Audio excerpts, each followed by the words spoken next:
আজি ৩২,০০০ মহিলা উদ্যমিতা আঁচনিৰ ধন পালে। এই আঁচনিত এটা ৰাস্তা তৈয়াৰ কৰা হৈছে। এই ৰাস্তা দি গৈ থাকিলে পৰৱৰ্তী সময়ত মহিলাসকলে ২৫,০০০ আৰু ৫০,০০০ টকা পাবলৈ সক্ষম হ'ব। SITয়ে সোনকালে চাৰ্জশ্বিট দিব। আমি ইতিমধ্যে মোক SITয়ে জনোৱা মতে তেওঁলোকে তদন্তৰ প্ৰক্ৰিয়া প্ৰায় সম্পূৰ্ণ কৰিছে। এইটো কেশৱ মহন্ত ডাঙৰীয়ে জানিব, মোৰতো ইমান মইতো নাজানো। প্ৰতিবাদটোতো কৰা ভাল, কিন্তু লোকেল মন্ত্ৰী আছেই, তেওঁৰ লগত কথা পাতিব।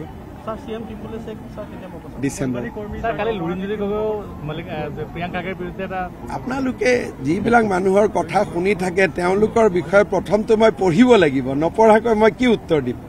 কাৰ কথা কি কৈছে? ইমান টুইট চাই থাকিব, ফেচবুক চাই থাকিব, মোৰতো সময় নাই।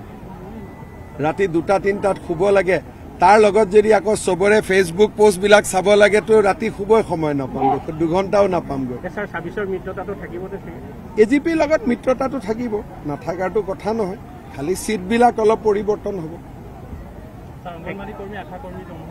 অলৰেডি হৈ গ'লতো, ১ অক্টোবৰৰ পৰা দৰমহা বৃদ্ধি হৈয়ে গ'ল চবৰে।